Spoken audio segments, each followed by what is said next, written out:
Well, I mean, you're a genuine creator. You're a comic book writer and artiste. Um, you're the closest I've come to having somebody truly legit on the channel. Everyone's been illegit or what? So tell me a little bit about yourself. Where did you grow up?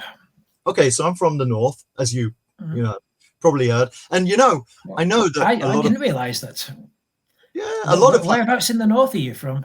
A lot of planets have a north. Grimsby. Oh, you're Grimsby. Yeah. Okay. You're. Let me see, Birmingham way, aren't you? Yes, but I grew up in Blackburn. So okay. I'm a northerner like yourself. Right, yeah. And I know that Grimsby have played Blackburn. I'm not a huge football fan, but I know that Grimsby have been in the same division, right? I'm not a huge football fan either. So it I think that doesn't sound right. We were Premier League winners, weren't we? About 25 years ago. Right, yeah, no, we've been in the Premier League as well. I say we, like bloody hell, I haven't lived in Grimsby for like over 20 odd years, but I still say we. Like it's home. And when I say home, and I mean, where my family is, Grimsby. Yeah. Grimsby's on the coast, isn't it? It is. Over the water from Holland and Hamburg. Yeah. Okay. If you look at York, you know where York is, then it's pretty north central, right on the east coast. That's where we are. Yeah, across the Humber from Hull. So that sounds like a nice place to grow up. I'm picturing an idyllic childhood, a seaside town. I tell you what, it's very working class. It's very working class, which is let's not get into politics because no. People voted for Brexit, etc. Oh god. Obviously Grimsby's been in the press most recently for swallowing the lies that came with we'll take more, we'll take charge of our waters again, so I was going to say that it's a big fishing community, isn't it, Grimsby? Like, thou shall have a fishy on a little dishy. Well, that's how we just call Newcastle. We shall have a fishy on a little dishy when the boat comes in. Yeah. But definitely, I'm mixing up my port towns. 100 years ago, I mean, it was a sign of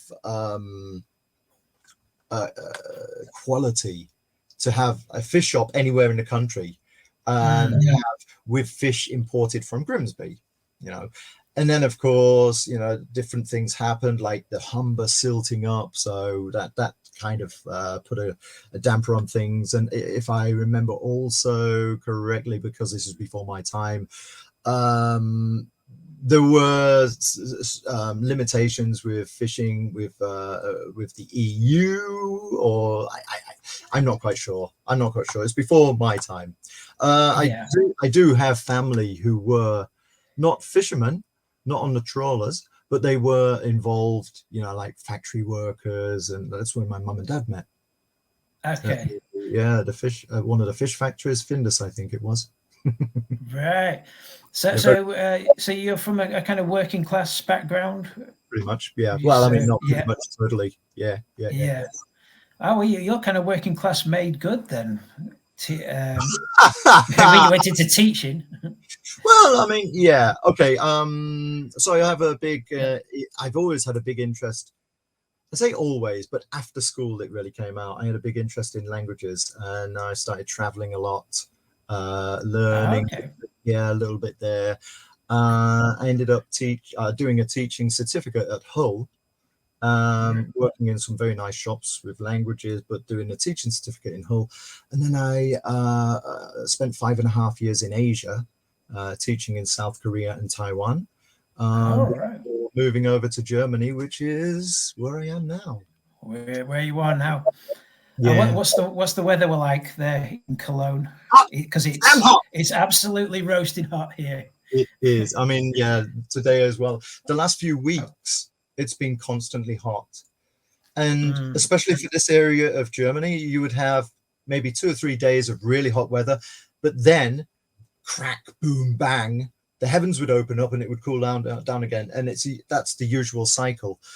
And we've had a couple of thunderstorms for sure, but like I've been here in Germany now for like 20 years, and especially in this region, I've been here for like, since 2005.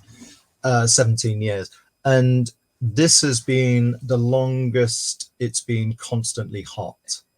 You're over in Cologne now. You're in, so presumably your career took you there. Yeah, well, here's the thing. I'd been teaching all these different countries without a degree, because at that time in the 90s, you didn't particularly need a degree. Plus, I had a teaching certificate, which was okay. And then it started turning into the case that, even if you have a degree in aeronautical engineering, but nothing with languages, you're more likely to get a degree than somebody with no degree. Let me start that again. Yeah.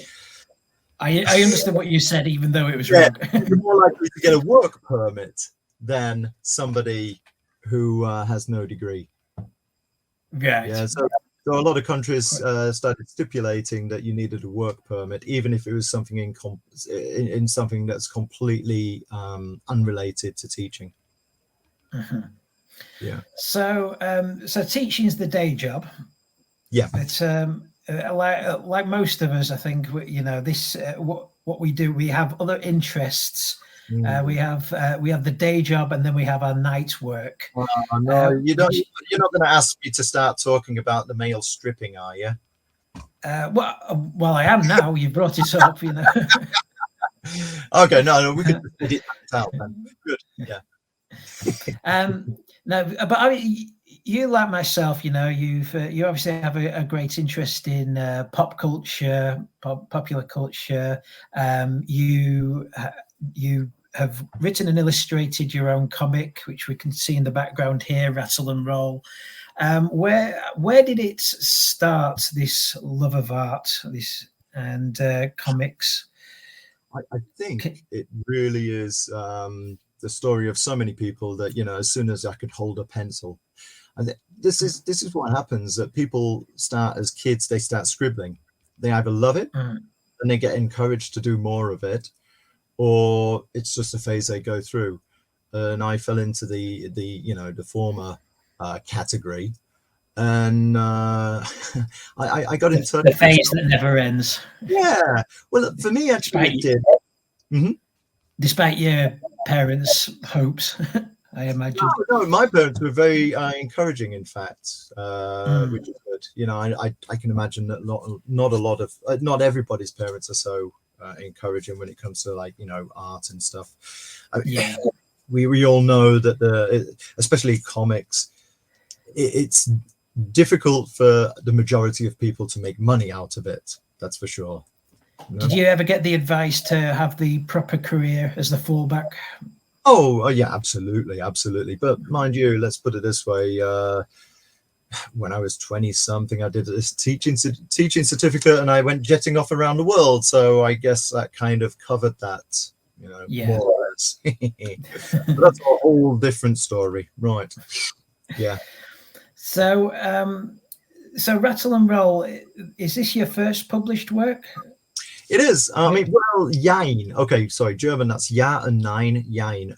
Right. When I was in my teens, I started working at a graphic design shop, a little print shop in Grimsby, and I got together with some friends from college. We put out our own, what I guess today would be referred to as a zine, OFFS, and we sold a few issues. Which stands for what? Is this child friendly? No children are going to watch this. Oh well, for fuck's sake. Yeah, of course it does. Of course it does. Yeah. You so when was this? What sort of year? 1989, 1988, 89. Okay. Yeah. Edgy for the time. Yeah. Obviously, we were heavily influenced by Viz, which had been out a few years by this time. Yeah. Right. Hmm? And that's what it was, comics and Yeah, absolutely. parody articles and Very letters much pages. so. One of them was battle buses. Around this time, buses started getting privatized. We had the Grimsby and Cleethorpes Transport Authority, was it? I can't remember. It was like the local bus company. And then you had you had routes that were taken over by Stagecoach, and everybody knows Stagecoach, right? But also we had routes that were taken over by, oh God, I can't even remember what the name of it was. Another company, yeah. So obviously I based a comic strip on competing bus drivers battling it out to get the passengers. That silly kind of stuff, So I suppose really it was a bit of a commentary of the times. People wouldn't make much sense of it today. I imagine it was very sort of localized humor then. A little bit, yeah. I mean, that definitely was. I'm trying to remember what else was in there. I mean, which is fine because Viz is very sort of northeast centric. You don't really, you have to know those archetypes to find them funny. No, absolutely, and indeed, reading them, it kind of helps you to understand what they are. Yeah, so an education in itself, isn't it? Yeah. And did you sell much of OFFS? No, I think I am the archetypal artist, but not a businessman. Yeah. So same I here. ended up leaving car. Yeah, can you sell some of those for me? And never going back there. Did you sell any? No, they got stolen. Yeah. So it was not what I'd say is a commercial success. Okay. But we did sell some, which is nice because I do remember people actually commenting. I mean, obviously they knew it was us because we'd kind of put posters out and stuff. So we got a little bit of recognition, but not too much, to be honest. Yeah. And you would illustrate and write your own stories? Oh yeah. I think at that time I'd only ever written one story as a collaboration. A buddy of mine, Mal, wrote this story about Fido the angry cat. So he wrote that story and I illustrated it. So that's really the only time I've actually no. I had a friend also around this time, a guy called Mike, who really wanted to write a. It was kind of like a Dungeons and Dragons kind of quest, and its name was indeed Quest, right?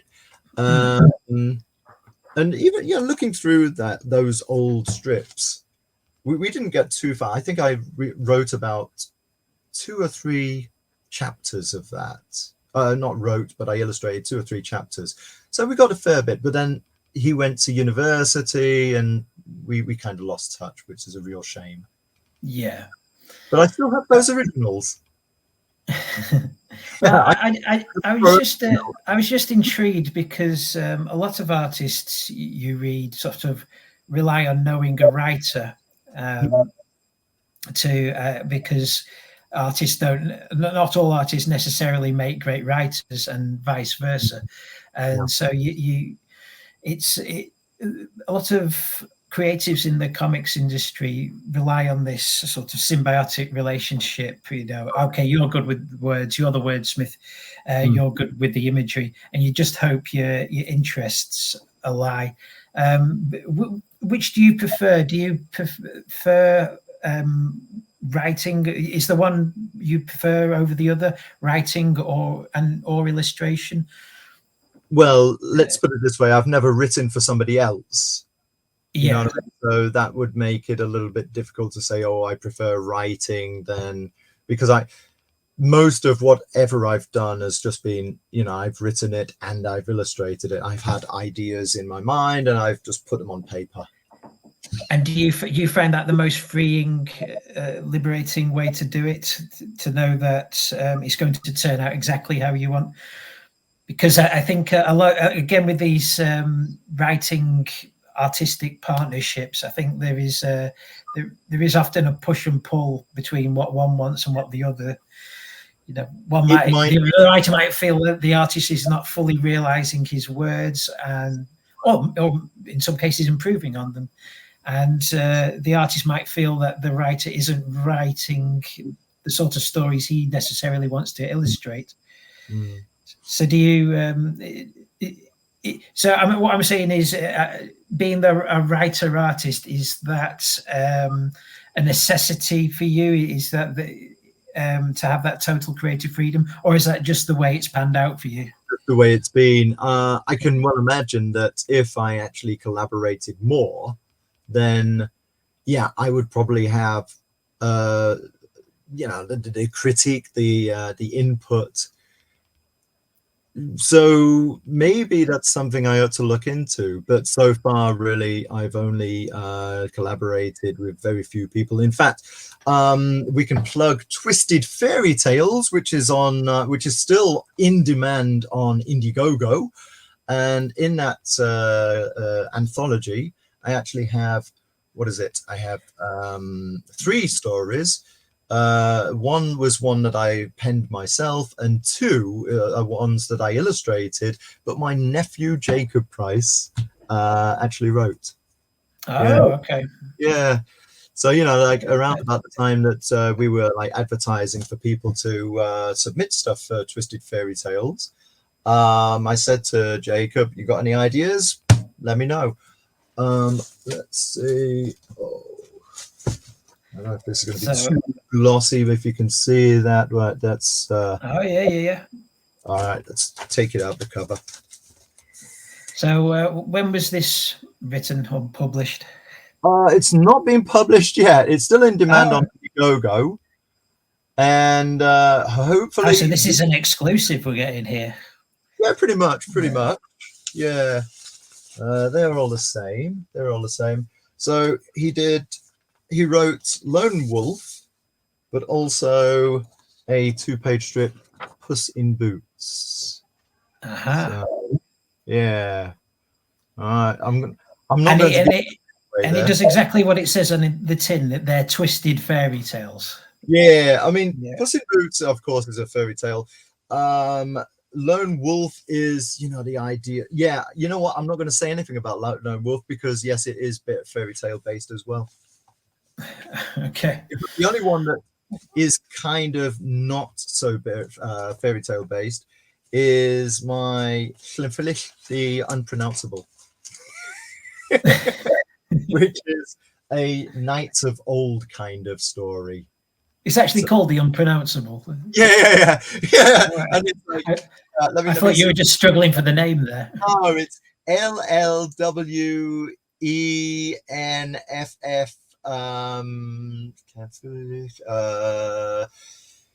I think it's WLLCH.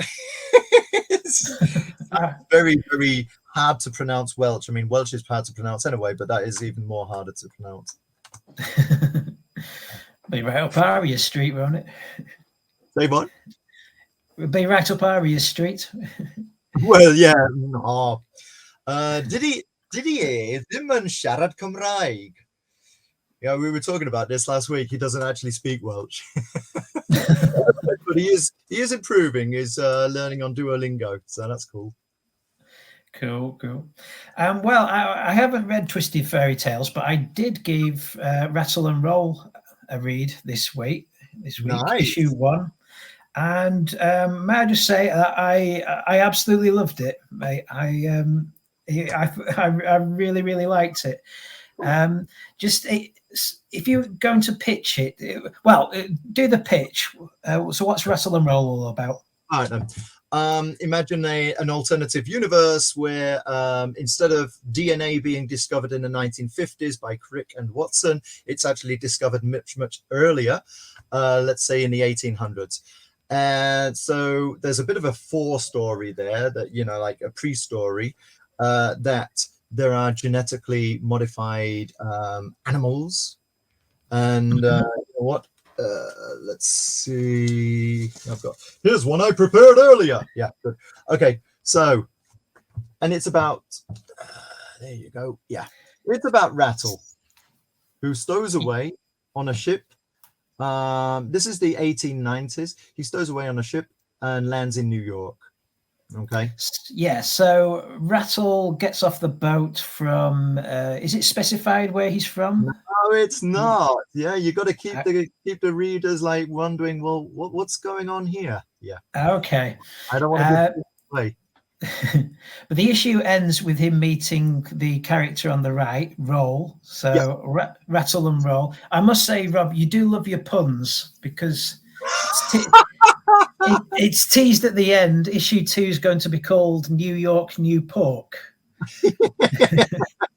Yeah, we do learn a little bit more about Roll and his character.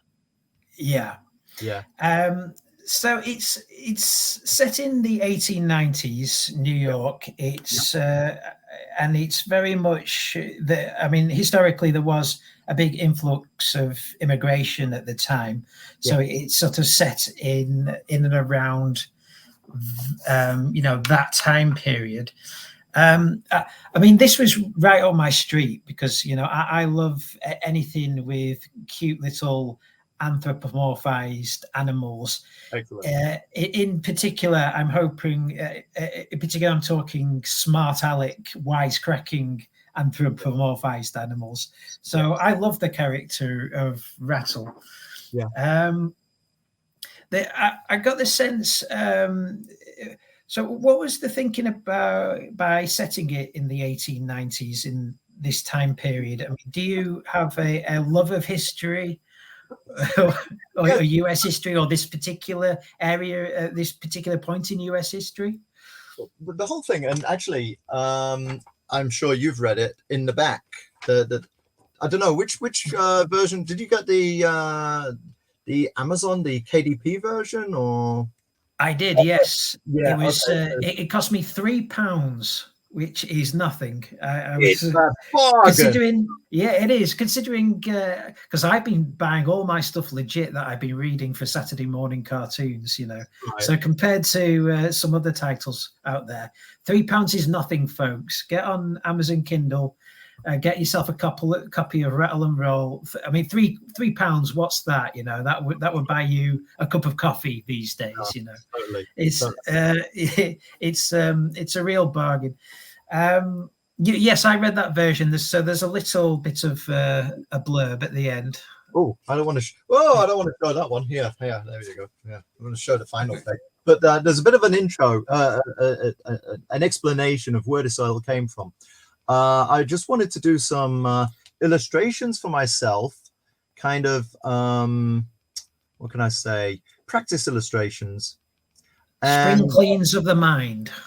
Yeah, well, here's the thing. What I would do, and I've done this a few times for writing stories and for illustration. If you get yourself on the internet, then there are certain websites that will give you random 12 words or random how many words you want. And that's what I did. I just put in these, I just said, look, give me 12 random words. And in that... this is how you spend your spare time, is it? Well, for practice. Looking for random words. Yeah, for practice, absolutely. Because, it's getting that inspiration, isn't it? And it's an inspiration exercise. So I got these random we all words. Draw inspiration from different sources.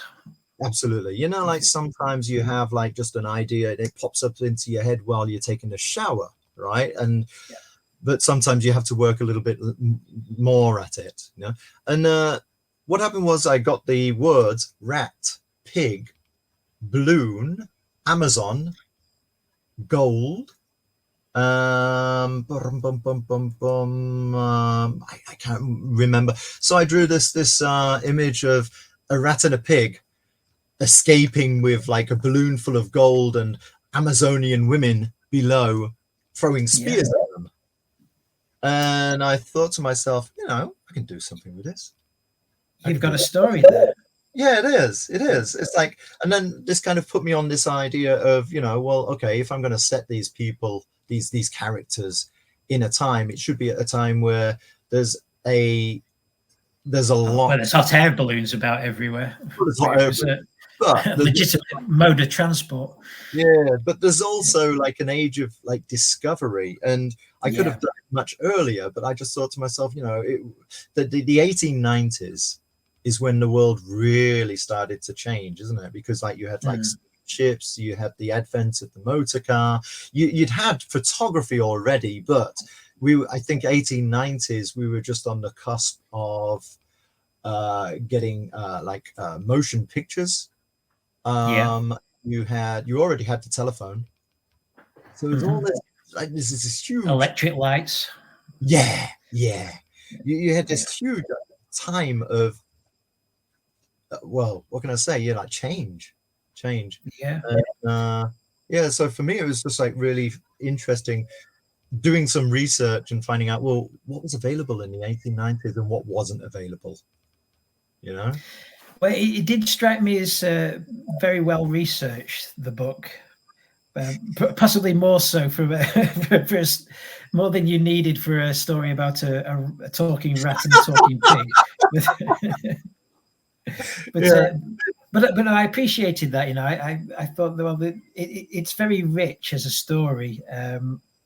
To have all this historical context, and then you dive straight into this story about a wisecracking talking rat. What I found interesting is that you actually established that these are genetically modified animals, which Right. I can't recall any other story with anthropomorphized animals having to go that route. George Orwell didn't need that, in Animal Farm. Warner Brothers didn't need it with Bugs Bunny. Was there any particular reason? Has it always annoyed you that there's never been any explanation of why these animals can talk and why people can just accept them in these stories? No, I mean, I like the question. That's something I hadn't considered myself. But no, when I went to uni, my main study was Chinese studies, and I actually did my final dissertation in Chinese science fiction. Okay. Okay. So I had to read up a heck of a lot, not just on Chinese science fiction, but on Western science fiction. And one thing that kind of differentiates for a lot of people what is science fiction as opposed to what is fantasy is that with science fiction, at least there's an attempt to explain the science behind it. Yeah. And that really stuck in my mind that, if I'm going to have like talking rats and pigs and bulls and dogs and God knows what in New York City in 1893 or in the 1890s, then I should actually give some kind of reason why that should be. Okay. Well, I have to say you're the first creative in history that's ever felt the need to to provide a reason for their talking animals, but at least made it unique. What sort of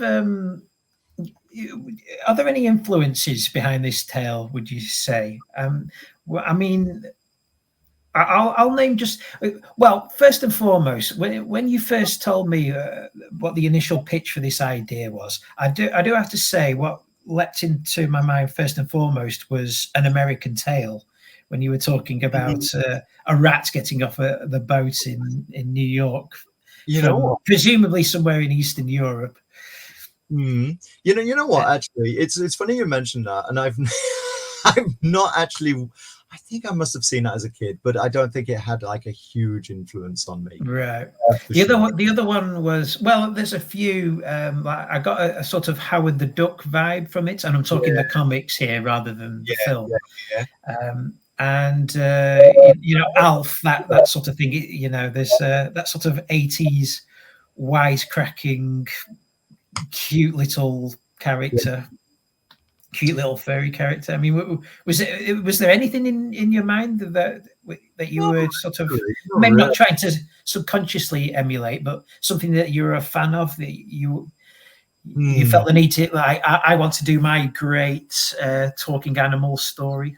No, the fact that Ratl has always got this kind of like mean stare is absolutely coincidental. That in the first couple of times I drew him, I gave him that kind of like a really, not an evil stare, but really serious, like uber serious, and that's where that came from.